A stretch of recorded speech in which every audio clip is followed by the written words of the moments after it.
News, ಇದು ನಿಮ್ಮ ಧ್ವನಿ. ನಮಸ್ಕಾರ. ಎಸ್ ನ್ಯೂಸ್ಗೆ ಸ್ವಾಗತ. ನಾನು ಎಸ್ ದೇವೇಂದ್ರಗೌಡ.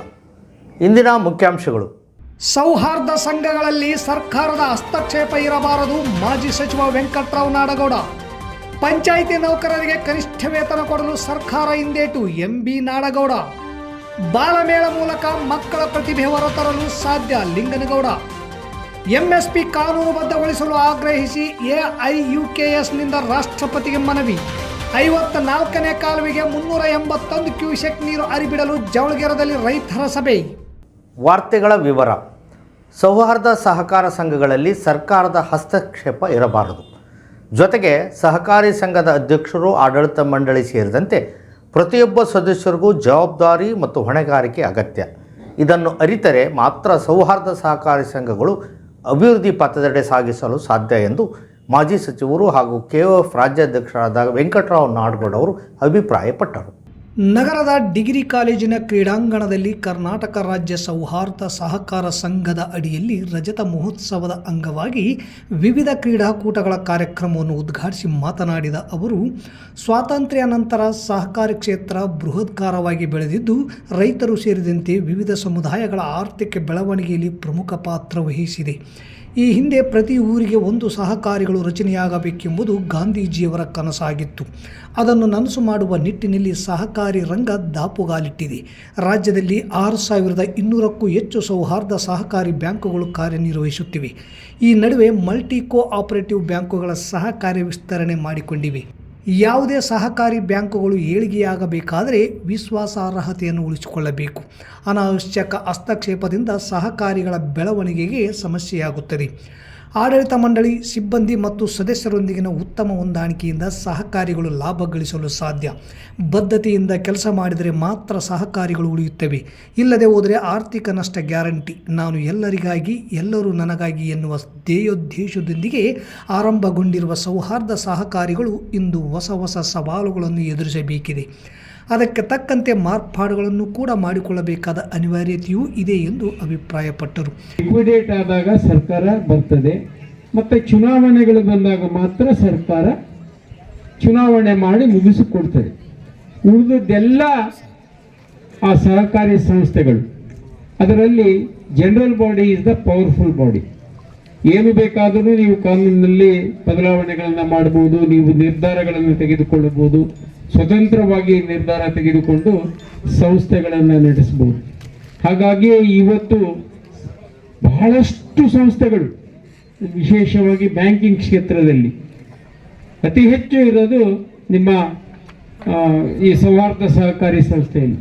ಪ್ಯಾರಲಲ್ ಆ್ಯಕ್ಟ್ನಲ್ಲೇ ಬಹಳ ಜನ ಈ ಬ್ಯಾಂಕಿಂಗ್ ಸೆಕ್ಟರ್ನಲ್ಲಿ ಇವತ್ತು ಭಾಗವಹಿಸಿದ್ದಾರೆ.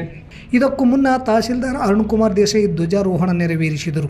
ಪೌರಾಯುಕ್ತ ಮಂಜುನಾಥ್ ಗುಂಡೂರ್ ಕ್ರೀಡಾ ಜ್ಯೋತಿಯನ್ನು ಸ್ವಾಗತಿಸಿ ಗೌರವ ವಂದನೆ ಸಲ್ಲಿಸಿದರು. ಈ ಸಂದರ್ಭದಲ್ಲಿ ಜಿಲ್ಲಾ ಸೌಹಾರ್ದ ಸಹಕಾರಿ ಸಂಘಗಳ ಒಕ್ಕೂಟ ಅಧ್ಯಕ್ಷ ಎಂ ದೊಡ್ಡ ಬಸವರಾಜ್, ತಾಲೂಕು ಪಂಚಾಯಿತಿ ಕಾರ್ಯನಿರ್ವಾಹಕ ಅಧಿಕಾರಿ ಚಂದ್ರಶೇಖರ್, ಬಸವರಾಜ್ ನಾಡಗೌಡ, ನಲ್ಲಾ ವೆಂಕಟೇಶ್ವರರಾವ್, ಆರ್ ತಿಮ್ಮಯ್ಯ ಶೆಟ್ಟಿ, ಚಂದ್ರಶೇಖರ್ ಹಿರೇಮಠ್, ಜಿಲ್ಲಾ ಒಕ್ಕೂಟದ ನಿರ್ದೇಶಕ ಮತ್ತು ಜಿಲ್ಲಾ ಮುಖ್ಯ ಕಾರ್ಯನಿರ್ವಾಹಕ ಹುಸೇನ್ ಸಾಬ್, ಜಿಲ್ಲಾ ಸಂಯೋಜಕ ನಟರಾಜ್, ಅಂದಾನಪ್ಪ ಗುಂಡಳ್ಳಿ ಮಸ್ಕಿ, ಜ್ಞಾನಪ್ಪ ಕನ್ನಂಪೇಟೆ ಸೇರಿದಂತೆ ಸೌಹಾರ್ದ ಸಹಕಾರಿ ಸಂಘದ ಸದಸ್ಯರು, ಪದಾಧಿಕಾರಿಗಳು, ಶಿಕ್ಷಕರು, ವಿದ್ಯಾರ್ಥಿಗಳು ಇದ್ದರು. ರಾಜ್ಯ ಸರ್ಕಾರ ಗ್ರಾಮ ಪಂಚಾಯಿತಿ ನೌಕರಿಗೆ ಕನಿಷ್ಠ ವೇತನ ಕೊಡಲು ಹಿಂದೇಟು ಹಾಕುತ್ತದೆ ಎಂದು ಕರ್ನಾಟಕ ರಾಜ್ಯ ಗ್ರಾಮ ಪಂಚಾಯಿತಿ ನೌಕರ ಸಂಘದ ರಾಜ್ಯ ಸಮಿತಿ ಅಧ್ಯಕ್ಷರಾದ ಎಂಬಿ ನಾಡಗೌಡ ಅವರು ಆರೋಪಿಸಿದ್ದಾರೆ. ರಾಜ್ಯದಲ್ಲಿ ಗ್ರಾಮೀಣ ಭಾಗದಲ್ಲಿ ಪಂಚಾಯಿತಿಗಳಲ್ಲಿ ಬಿಲ್ ಕಲೆಕ್ಟರ್, ನೀರುಗುಂಟಿ, ಕಸ ಗುಡಿಸುವವರು, ಕಂಪ್ಯೂಟರ್ ಆಪರೇಟರ್ ಕೆಲಸ ಮಾಡುತ್ತಾರೆ. ಈ ನೌಕರರಿಗೆ ಯಾವುದೇ ಸೇವಾ ಸೌಲಭ್ಯಗಳನ್ನು ಕೊಟ್ಟಿಲ್ಲ. ಪಂಚಾಯಿತಿ ನೌಕರರಿಗೆ ನಿವೃತ್ತಿ ವೇತನ ಕೊಡಬೇಕು, ಬಡ್ತಿ ಕೊಡಬೇಕು ಎಂದು ಅವರು ಮಾತನಾಡಿದರು. ಕೊಪ್ಪಳ, ರಾಯಚೂರು, ವಿಜಯನಗರ, ಬಳ್ಳಾರಿ ಜಿಲ್ಲೆಗಳ ಪಂಚಾಯಿತಿ ನೌಕರರ ಸಮಾವೇಶದಲ್ಲಿ ರಾಜ್ಯ ಪ್ರಧಾನ ಕಾರ್ಯದರ್ಶಿ ಜಿ ರಾಮಕೃಷ್ಣ, ರಾಜ್ಯ ಖಜಾಂಚಿ RS ಬಸವರಾಜ್, CITU ಜಿಲ್ಲಾ ಸಮಿತಿ ಉಪಾಧ್ಯಕ್ಷರಾದ ಗಿರಿಯಪ್ಪ ಪೂಜಾರಿ, ಮಲ್ಲಿಕಾರ್ಜುನ ಪಾಟೀಲ್, ಷಣ್ಮುಖಪ್ಪ, ಜಂಬಯ್ಯ, ಆಂಜನೇಯ, ರಾಮುಲು, ಮೋನೇಶ್, ಶೇಖಾದ್ರಿ, ಬಸವಂತರಾಯಗೌಡ ಕಲ್ಲೂರ್, ಎಸ್ ದೇವೇಂದ್ರಗೌಡ, ಮಲ್ಲಿಕಾರ್ಜುನ್ ಸೇರಿದಂತೆ ಅನೇಕರು ಉಪಸ್ಥಿತರಿದ್ದರು. ಡಾಟಾ ಎಂಟ್ರಿ ಆಪರೇಟರ್ ಬರುವಾಗ ನಮ್ಮ ಬಡ್ತಿ ಅವ್ರು ಹೊರಟೋಗ್ಬಿಡುತ್ತೆ ಅಂತೇಳಿ ಡೆಡ್ ಕ್ಯಾಂಡ್ ಇತ್ತು. ಯಾಕೆ ನಾವು ಭಾಳ ಸ್ಪಷ್ಟವಾಗಿ ಹೇಳ್ತೀವಿ CIT ಅವತ್ತು ನೋಡ್ರಿ, ನಿಮ್ದು ಎಜುಕೇಶನ್ ಇದೆಯೋ, ಅವ್ರದ್ದು ಎಜುಕೇಶನ್ ಇದೆ, ಅವ್ರು ಪಂಚಾಯತ್ ನೌಕರರಾಗಿದ್ದಾರೆ, ಅವ್ರು ಬಡ್ತಿ ಕೊಡ್ತೀವಿ, ನಮ್ಗೆ ವಿರೋಧ ಇಲ್ಲ ಅಂತ ಹೇಳ್ತೇವೆ.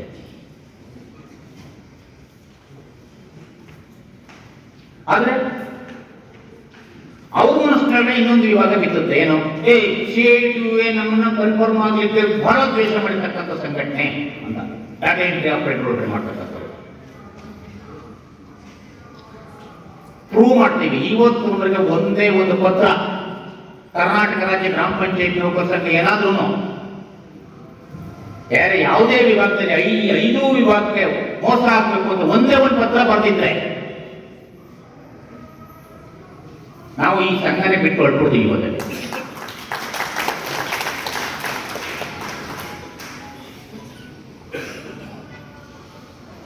ನಾವು ಯಾವುದೇ ಕಾರಣದಿಂದ ನಾವೇ ಡಾಟಾ ಎಂಟ್ರಿ ಆಪರೇಟರ್ನ ಒಳಗೆ ತರಬೇಕು ಅಂತ ಹೇಳ್ದಂಥವ್ರು ಅವ್ರು ಬೇಡ ಅಂತ ಹೇಳ್ತೀವ? ನೋಡಿ, ಒಗ್ಗಟ್ಟಿನಲ್ಲಿ ಬಲ ಇದೆ ಅಂತೇಳಿ CIT ಧೋರಣೆ, CIT ಹುಟ್ಟಿರ್ತಕ್ಕಂಥದ್ದೇ, CIT ಪ್ರಪ್ರಥಮ ಘೋಷಣೆ ಏನು ಗೊತ್ತಾ ನಿಮಗೆ? ಯೂನಿಟಿ ಅಂಡ್ ಸ್ಟ್ರಗಲ್, ಐಕ್ಯತೆ ಮತ್ತೆ ಹೋರಾಟ ಅಂತೇಳಿ. ಮಕ್ಕಳಲ್ಲಿ ಅಡಗಿರುವ ಸೂಕ್ತ ಪ್ರತಿಭೆಯನ್ನು ಹೊರತರುವ ಮೂಲಕ ಅವರಿಗೆ ಅವಕಾಶ ಕಲ್ಪಿಸುವುದು ಪ್ರತಿಯೊಬ್ಬರ ಆದ್ಯ ಕರ್ತವ್ಯ ಆಗಿದೆ ಎಂದು CDPO ಲಿಂಗನಗೌಡ ಹೇಳಿದರು. ತಾಲೂಕಿನ ಚನ್ನಳ್ಳಿ ಗ್ರಾಮದಲ್ಲಿ ಸಾಲುಗುಂದ ಬಿ ವಲಯದ ಟಾಟಾ ಕಲಿಕಾ ಟ್ರಸ್ಟ್ ಮತ್ತು ಶಿಶು ಅಭಿವೃದ್ಧಿ ಯೋಜನೆ ವತಿಯಿಂದ ಹಮ್ಮಿಕೊಂಡಿದ್ದ ಮಕ್ಕಳ ಬಾಲಮೇಳ ಕಾರ್ಯಕ್ರಮ ಉದ್ಘಾಟಿಸಿ ಮಾತನಾಡಿದ ಅವರು, ಮಕ್ಕಳಲ್ಲಿ ಸಾಕಷ್ಟು ಪ್ರತಿಭೆಗಳಿರುತ್ತವೆ, ಆದರೆ ಅವುಗಳನ್ನು ಹೊರಹಾಕಲು ಅವಕಾಶ ಇರುವುದಿಲ್ಲ. ಈ ಕಾರ್ಯಕ್ರಮದ ಮೂಲಕ ಪ್ರತಿಭೆ ಹೊರತರಲು ಸಾಧ್ಯ. ಅಂಗನವಾಡಿ ಕೇಂದ್ರಗಳಲ್ಲಿ ಮಕ್ಕಳ ಹಾಜರಾತಿ ಹೆಚ್ಚಿಸುವ ಜೊತೆಗೆ ಅವರ ಸರ್ವತೋಮುಖ ಅಭಿವೃದ್ಧಿಗಾಗಿ ಈ ಕಾರ್ಯಕ್ರಮ ಪೂರಕವಾಗಲಿದೆ. ಇದರ ಸದುಪಯೋಗವನ್ನು ಮಕ್ಕಳು, ಪಾಲಕರು ಪಡೆದುಕೊಳ್ಳುವಂತೆ ಮನವಿ ಮಾಡಿಕೊಂಡರು. ಟಾಟಾ ಕಲಿಕಾ ಟ್ರಸ್ಟ್ನ ಜಿಲ್ಲಾ ವ್ಯವಸ್ಥಾಪಕರಾದ ತಾರಾ ಸಿಂಗ್ ಜಾಧವ್, ಇಂದಿರಾ ಗಾಂಧಿ ಸ್ತ್ರೀ ಶಕ್ತಿ ಒಕ್ಕೂಟದ ನಿರ್ದೇಶಕರಾದ ಅಕ್ಕಮದೇವಿ, ಸರ್ಕಾರಿ ಕಿರಿಯ ಪ್ರಾಥಮಿಕ ಶಾಲೆಯ ಮುಖ್ಯ ಗುರುಗಳಾದ ಅನಂತರಾವ್ ಕುಲಕರ್ಣಿ, ಸರ್ಕಾರಿ ಪ್ರೌಢಶಾಲೆಯ ಮುಖ್ಯೋಪಾಧ್ಯಾಯ ಅಜರತ್ ಅಹ್ಲಿ, ಶಿಶು ಅಭಿವೃದ್ಧಿ ಯೋಜನಾ ಮೇಲ್ವಿಚಾರಕಿಯರಾದ ವಿದ್ಯಾವತಿ, ಶಾರದಾ, ಅನೀಶ್, ಫಾತಿಮಾ, ಶರಣಮ್ಮ, ಅಮರಮ್ಮ, ಸಾಲ್ಗುಂದ ಬಿ ವಲಯದ ಮೇಲ್ವಿಚಾರಕಿ ಸವಿತಾ ಸಜ್ಜನ್, ಸಾಲ್ಗುಂದ ಬಿ ವಲಯದ ಎಲ್ಲ ಅಂಗನವಾಡಿ ಕಾರ್ಯಕರ್ತೆಯರು ಮತ್ತು ಸಹಾಯಕಿಯರು, ಮಕ್ಕಳ ತಾಯಂದಿರು, ಗ್ರಾಮದ ಗುರು ಹಿರಿಯರು, ಶಾಲಾ ಮಕ್ಕಳು ಹಾಜರಿದ್ದರು. ಕಾರ್ಯಕ್ರಮದಲ್ಲಿ ಅಂಗನವಾಡಿ ಮಕ್ಕಳಿಂದ ವೇಷಭೂಷಣ, ಏಕಪಾತ್ರ ಅಭಿನಯ, ನಾಟಕಗಳು, ಅಭಿನಯ ಗೀತೆ, ನೃತ್ಯ ಮಾಡಿಸಲಾಯಿತು. ಬಾಲಮೇಳ ಕಾರ್ಯಕ್ರಮದ ಅಂಗವಾಗಿ ಮಕ್ಕಳ ತಾಯಂದಿರಿಗೆ ವಿವಿಧ ಸ್ಪರ್ಧೆಗಳನ್ನು ಏರ್ಪಡಿಸಲಾಗಿತ್ತು. ವಿವಿಧ ಸ್ಪರ್ಧೆಗಳಲ್ಲಿ ವಿಜೇತರಾದ ಮಕ್ಕಳ ತಾಯಂದಿರಿಗೆ ಕಾರ್ಯಕ್ರಮದಲ್ಲಿ ಭಾಗವಹಿಸಿದ ಎಲ್ಲ ಅಂಗನವಾಡಿ ಮಕ್ಕಳಿಗೆ ಟಾಟಾ ಕಲಿಕಾ ಟ್ರಸ್ಟ್ ವತಿಯಿಂದ ಬಹುಮಾನಗಳನ್ನು ವಿತರಿಸಲಾಯಿತು.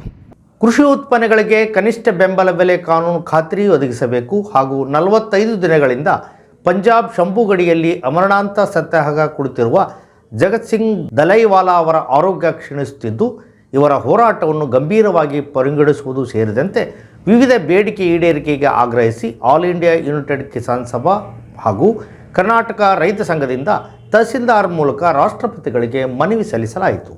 ಈ ವೇಳೆ ಮಾತನಾಡಿದ CPIML ಮಾಸ್ಲೈನ್ ಜಿಲ್ಲಾ ಕಾರ್ಯದರ್ಶಿ BN ಯರ್ದ್ಯಾಳ್, ಕೇಂದ್ರ ಸರ್ಕಾರದ ಕೃಷಿ ಸಚಿವಾಲಯವು ಡಿಸೆಂಬರ್ 23, 2024ರಂದು ರೈತರ ದಿನದ ಪ್ರಯುಕ್ತ ಭಾರತದ ಹಲವು ರಾಷ್ಟ್ರೀಯ ಪತ್ರಿಕೆಗಳಿಗೆ ಪೂರ್ಣಪುಟದ ಜಾಹೀರಾತು ನೀಡಿ ಈ ದೇಶದ ರೈತರಿಗಾಗಿ ಬೀಜದಿಂದ ಮಾರುಕಟ್ಟೆಯವರೆಗೆ ತಮ್ಮ ಸರ್ಕಾರವು ಸಂಪೂರ್ಣ ಸಮರ್ಪಿಸಿಕೊಂಡಿದ್ದು, ಕೃಷಿ ಸಚಿವಾಲಯ 2014, 2015ರಿಂದ 2024-25ರವರೆಗೆ 5 ಬಾರಿ ಬಜೆಟ್ ಅನುದಾನವನ್ನು ಹೆಚ್ಚಿಸಿದೆ. ಇದರಿಂದ ರೈತರು ಸಮೃದ್ಧರಾಗಿದ್ದಾರೆ ಎಂದು ಆತ್ಮರತಿ ಮಾಡಿಕೊಳ್ಳುವ ಮೂಲಕ ಈ ದೇಶದ ರೈತರನ್ನು ತನ್ನ ಬಣ್ಣದ ಮಾತುಗಳಿಂದ ಮತ್ತೊಮ್ಮೆ ವಂಚಿಸಿದೆ ಎಂದು ಆಕ್ರೋಶ ವ್ಯಕ್ತಪಡಿಸಿದರು. ಕರ್ನಾಟಕ ರೈತ ಸಂಘದ ತಾಲೂಕು ಘಟಕದ ಅಧ್ಯಕ್ಷ ರಮೇಶ್ ಪಾಟೀಲ್ ಬೇರ್ಗಿ ಮಾತನಾಡಿ, MSP ಕನಿಷ್ಠ ಬೆಂಬಲ ಬೆಲೆಗೆ ಕಾನೂನು ಖಾತ್ರಿ ಒದಗಿಸಬೇಕು. ನರೇಗಾದ ಅಡಿ ವಾರ್ಷಿಕವಾಗಿ 200 ದಿನ ಕೆಲಸ ಹಾಗೂ 600 ರೂಪಾಯಿ ಕೂಲಿ ನಿಗದಿಪಡಿಸಬೇಕು. ಕೃಷಿ ಕಾರ್ಮಿಕರು, ಸಣ್ಣ, ಅತಿ ಸಣ್ಣ ಮತ್ತು ಮಧ್ಯಮ ರೈತರ ಸಂಪೂರ್ಣ ಸಾಲ ಮನ್ನಾ ಮಾಡಬೇಕು. ಸಾಮಾಜಿಕ, ಆರ್ಥಿಕ ಮತ್ತು ರಾಜಕೀಯ ರಂಗದಲ್ಲಿ ನ್ಯಾಯ ಒದಗಿಸಬೇಕು. ಅರಣ್ಯ ಹಕ್ಕು ಕಾಯ್ದೆ 2006 ಸಮಗ್ರವಾಗಿ ಅನುಷ್ಠಾನಗೊಳಿಸಬೇಕು. ಭೂ ರೈತರಿಗೆ ಭೂಮಿ, ಹಸಿದವರಿಗೆ ಆಹಾರ, ಮನೆ ಇಲ್ಲದವರಿಗೆ ಮನೆ ಮತ್ತು ಉದ್ಯೋಗವಿಲ್ಲದವರಿಗೆ ಉದ್ಯೋಗ ನೀಡಬೇಕೆಂದು ಆಗ್ರಹಿಸಿದರು. ಈ ಸಂದರ್ಭದಲ್ಲಿ ತಾಲೂಕು ಕಾರ್ಯದರ್ಶಿ ಯಲ್ಲಪ್ಪ ಭಜಂತ್ರಿ, ತಾಲೂಕು ಸಮಿತಿ ಸದಸ್ಯರಾದ Venkatesh Uddubal, EJ, M Gangaraj, Shantinagar, Prasad Sukalpete, Ningappa Bergi, Shameed Sab, Gunjali camp ಸೇರಿದಂತೆ ಅನೇಕರಿದ್ದರು. ಸಿಂಧನೂರು ತಾಲೂಕಿನ ಜವಳಿಗೆರೆ ಗ್ರಾಮದ ತುಂಗಭದ್ರಾ ಎಣದಂಡ ನಾಲೆಯ 54ನೇ ಕಾಲುವೆಯು 41 ಕಿಲೋಮೀಟರ್ ಉದ್ದವಿದ್ದು ಈ ಕಾಲುವೆಗೆ 381 ಕ್ಯೂಸೆಕ್ಸ್ ನೀರು ಹರಿಬಿಡಬೇಕು. ಈ ಕಾಲುವೆ ವ್ಯಾಪ್ತಿಯ 69,385 ಎಕರೆ ಜಮೀನು ನೀರಾವರಿ ಯೋಜನೆಗೆ ವ್ಯಾಪ್ತಿಗೆ ಒಳಪಟ್ಟಿದೆ. ಆದರೆ ಕೇವಲ 20 ಕಿಲೋಮೀಟರ್ ಮಧ್ಯಭಾಗಕ್ಕೂ ಕೂಡ ನೀರು ತಲುಪದ ಕಾರಣ 40,000 ಎಕರೆ ಜಮೀನು ನೀರಾವರಿ ಯೋಜನೆಯಿಂದ ವಂಚಿತವಾಗಿದ್ದು, ಹೋರಾಟ ರೂಪಿಸಲು ಇಂದು ಜವಳಗೆರೆಯಲ್ಲಿ ರೈತರು ಸಭೆ ಸೇರಿಸಿದರು. 538ನೇ ಸರಪಳಿಗೆ ಗೇಜ್ ರೂಮ್ ಹತ್ತಿರ ನೀರನ್ನು ಅಳತೆ ಮಾಡುವ ಮಾಪನವಿದೆ. ಆ ಮಾಪನವೂ ಕೂಡ ತಗ್ಗಿನಲ್ಲಿ ಹಾಕಿದ್ದು ನಿಂತ ನೀರಿಗೆ 1 ಅಡಿ ಫೀಟ್ ನೀರಿನ ಅಳತೆ ತೋರಿಸುತ್ತದೆ. ಇದರಿಂದ ಕೆಳಭಾಗದ ರೈತರಿಗೆ ನೀರು ತಲುಪದೇ ಇರುವುದು ಮತ್ತು ನೀರಾವರಿ ವ್ಯಾಪ್ತಿಗೆ ಒಳಪಡದ ಮೇಲ್ಭಾಗದ ರೈತರಿಗೆ ಹಣದ ಆಮಿಷಕ್ಕೆ ಅಧಿಕಾರಿಗಳು ಒಳಗಾಗಿ ಈ ಕಾಲುವೆ ವ್ಯಾಪ್ತಿಯ ರೈತರಿಗೆ ಪದೇ ಪದೇ ಬೆಳೆ ನಷ್ಟ ಉಂಟಾಗುತ್ತದೆ. ಕಾಲುವೆ ಮೇಲೆ ಎಡದಂಡೆ ಮತ್ತು ಬಲದಂಡೆಗೆ ಯಾವುದೇ ವಾಹನ ಚಲಿಸದಂತೆ ರಸ್ತೆ ಹದಗೆಟ್ಟಿರುತ್ತದೆ ಹಾಗೂ ಜಂಗಲ್ ಬೆಳೆದಿರುತ್ತದೆ ಮತ್ತು ಅಲ್ಲಲ್ಲಿ ಜಮೀನುಗಳಿಗೆ ತೆರಳುವ ರಸ್ತೆಗಳಿದ್ದು ಆ ರಸ್ತೆಯ ಮುಖಾಂತರ ಕಾಲುವೆ ದಾಟಿ ಹೋಗಲು ಕಾಟ್ ಬ್ರಿಡ್ಜ್ ಇರುವುದಿಲ್ಲ. 10 ಸಲ ಮನವಿ ಮಾಡಿದರೂ ಪ್ರಯೋಜನವಾಗಿರುವುದಿಲ್ಲ. ಹಾಗೂ ಮಾರಲ್ದಿನ್ನಿ ಡ್ಯಾಮಿನ ಎಡದಂಡೆ ಮತ್ತು ಬಲದಂಡೆ ಕಾಲುವೆಯನ್ನು ಆಧುನೀಕರಣ ಮಾಡಲು ಸರ್ಕಾರ 60 ಕೋಟಿಗೂ ಅಧಿಕ ಹಣವನ್ನು ಮಂಜೂರು ಮಾಡಿದ್ದು, ಆದರೆ ಆ ಕಾಮಗಾರಿಯೂ ಸಂಪೂರ್ಣ ಕಳಪೆಯಾಗಿದ್ದು ಇದರ ಬಗ್ಗೆ ಹಲವಾರು ಸಲ ಮನವಿ ಮಾಡಿಕೊಂಡರೂ ತನಿಖೆ ಕೈಗೊಂಡಿರುವುದಿಲ್ಲ. ಅಲ್ಲದೆ ಸಿಇಒರು ಸಿಂಧನೂರು ಡಿವಿಷನ್ ಡಬಲಿಯವರಿಗೆ ಕಾಲುವೆ ಆಧುನೀಕರಣ ಕಾಮಗಾರಿಯನ್ನು ಪರಿಶೀಲನೆ ಮಾಡಲು ಸೂಚಿಸಿರುತ್ತಾರೆ. ಆದರೂ ಯಾವುದೇ ತರಹದ ಪರಿಶೀಲನೆ ಆಗಿರುವುದಿಲ್ಲ. ಇಂತಹ 10 ಸಮಸ್ಯೆಗಳನ್ನು ಇಟ್ಟುಕೊಂಡು ಹೋರಾಟದ ತೀರ್ಮಾನದ ಬಗ್ಗೆ ಚರ್ಚಿಸಿ ಮುಂದಿನ ವಾರದಲ್ಲಿ ಸಿಂಧನೂರಿನ ಕಾರ್ಯಪಾಲಕ ಅಭಿಯಂತರರು, ತುಂಗಭದ್ರಾ ಅಚ್ಚುಕಟ್ಟು ನೀರಾವರಿ ಇಲಾಖೆ PWD ಕ್ಯಾಂಪ್ ಸಿಂಧನೂರು ಕಾರ್ಯಾಲಯದ ಮುಂದೆ ಹೋರಾಟ ಮಾಡಲು ತೀರ್ಮಾನಿಸಲಾಗಿದೆ. ಈ ಸಭೆಯಲ್ಲಿ Araginamara camp, Bangali camp, Balayya camp, Javaligere, Ragalparvi, Yappalparvi, Timmapura, Turkatti camp, R N Nagar camp, Surareddy camp, Anjaneya camp, Satyanarayana camp, Sultanpura ಸೇರಿದಂತೆ ಇನ್ನಿತರೆ ಗ್ರಾಮಗಳ ರೈತರು ಭಾಗವಹಿಸಿದ್ದರು. ಲಿಂಗಸ್ಕೂರು ತಾಲೂಕಿನ ಪತ್ರಕರ್ತ ಬಸವರಾಜ್ ನಂದಿಕೋಲ್ಮಠಗೆ ಕರ್ನಾಟಕ ರಾಜ್ಯ ಕಾರ್ಯನಿರತ ಪತ್ರಕರ್ತ ಸಂಘದಿಂದ ಶ್ರದ್ಧಾಂಜಲಿ ಸಲ್ಲಿಸಲಾಯಿತು. ಕರ್ನಾಟಕ ರಾಜ್ಯ ಕಾರ್ಯನಿರತ ಪತ್ರಕರ್ತರ ಸಂಘದ ಸಭೆಯನ್ನು ಸಂಘದ ಕಾರ್ಯಾಲಯದಲ್ಲಿ ಗುರುವಾರ ಸಭೆ ಸೇರಿ ರಸ್ತೆ ಅಪಘಾತದಲ್ಲಿ ಮೃತಪಟ್ಟ ಲಿಂಗಸ್ಕೂರು ಪತ್ರಕರ್ತ ಬಸವರಾಜ್ ನಂದಿಕೋಲ್ಮಠರಿಗೆ ಸಂತಾಪ ಸೂಚಿಸಿ ಶ್ರದ್ಧಾಂಜಲಿ ಸಲ್ಲಿಸಿದರು. ಪತ್ರಕರ್ತ BA ನಂದಿಕೋಲ್ಮಠ್ ಅವರ ಕೆಲಸ ಪಾದರಸವಿದ್ದಂತೆ ಜನಪರವಾಗಿ ಕೆಲಸ ಮಾಡುತ್ತಿದ್ದರು. ಅವರ ಕುಟುಂಬ ವರ್ಗಕ್ಕೆ ದುಃಖ ತಡೆದುಕೊಳ್ಳುವ ಶಕ್ತಿಯನ್ನು ಭಗವಂತ ನೀಡಲಿ ಎಂದು ಹಿರಿಯ ಪತ್ರಕರ್ತ ಶರಣಪ್ಪ ಹಿರೇಮಠ್ ಹೇಳಿದರು. ಗೆಳೆಯ ಪತ್ರಕರ್ತ ನಂದಿಕೋಲ್ಮಠ್ ಜನಪರ ಕೆಲಸ ಮಾಡುವ ಮೂಲಕ ಜನಪ್ರಿಯತೆ ಗಳಿಸಿದ್ದರು. ಅವರ ನಿಧನದಿಂದ ಅವರ ಕುಟುಂಬದ ಜೊತೆಗೆ ಇಡೀ ಜಿಲ್ಲೆಗೆ ತುಂಬಲಾರದ ನಷ್ಟವಾಗಿದೆ ಎಂದು ಕರ್ನಾಟಕ ರಾಜ್ಯ ಕಾರ್ಯನಿರತ ಪತ್ರಕರ್ತರ ಸಂಘದ ತಾಲೂಕು ಅಧ್ಯಕ್ಷ DH ಕಂಬಳಿ ಕಂಬನಿ ಮಿಡಿದು ಮಾತನಾಡಿದರು. ಇಕ್ಕಟ್ಟುಗಳನ್ನು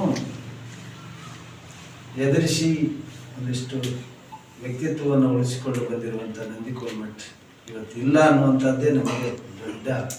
ನಾನು ಇನ್ಸಿಡೆಂಟ್ ಆದ ಕೂಡಲೇ ಎಲ್ಲರೂ ಮೆಸೇಜ್ ನೋವು ತಂದಿದೆ, ಬೇಸರ ತಂದಿದೆ ಹಾಗಂತೇಳಿ ಗ್ರೂಪ್ನಲ್ಲಿ ಮೆಸೇಜ್ ಹಾಕಕ್ಕೆ ಮಾಡ್ತಾರಪ್ಪ.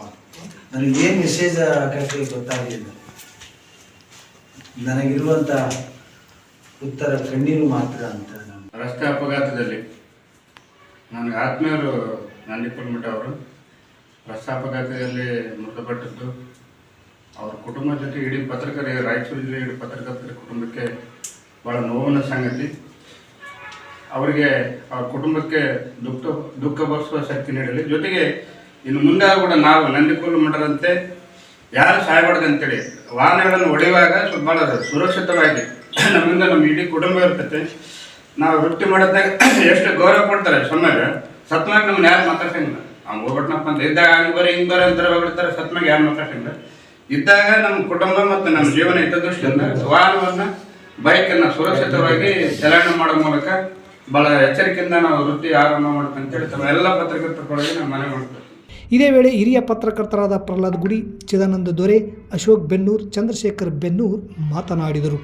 ಈ ಸಂದರ್ಭದಲ್ಲಿ ಪತ್ರಕರ್ತರಾದ ಶರಣಪ್ಪ ಗೋನಾಳ್, ಶ್ಯಾಮ್ ಕುಮಾರ್, ಶಿವಪುತ್ರಪ್ಪ ದನಶೆಟ್ಟಿ, ಅಮರೇಶ್ ಅಲಬನೂರ್, ಚಂದ್ರಶೇಖರ್ ಹೆರ್ದಿಯಾಳ್, ದುರ್ಗೇಶ್, ಮುಸ್ತಫಾ, ಪಂಪಾಪತಿ ಹೂವಿನ ಭಾವಿ, ವೀರೇಶ್ ಗಡ್ಡಿಮಾಳ್, ಬೀರಪ್ಪ ವಿರುಪಾಪುರ, ಶಿವರಾಜ್ ಗೊರೆಬಾಳ್, ಲಕ್ಷ್ಮಣ್ ಕುರುಕುಂದಿ, ವೆಂಕೋಬ್ ನಾಯಕ್ ಹಾಗೂ ವೆಂಕಟೇಶ್ ನಾಯಕ್ ಬೂತ್ಲದಿನ್ನಿ ಸೇರಿದಂತೆ ಅನೇಕರಿದ್ದರು.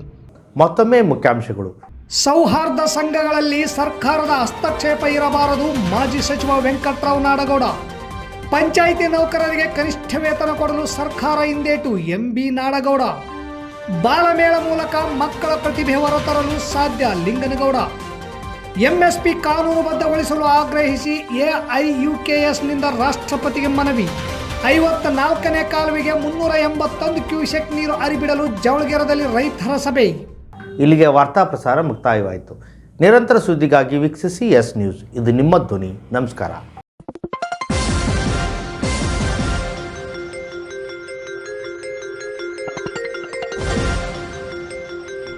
ಎಸ್ ನ್ಯೂಸ್, ಇದು ನಿಮ್ಮ ಧ್ವನಿ.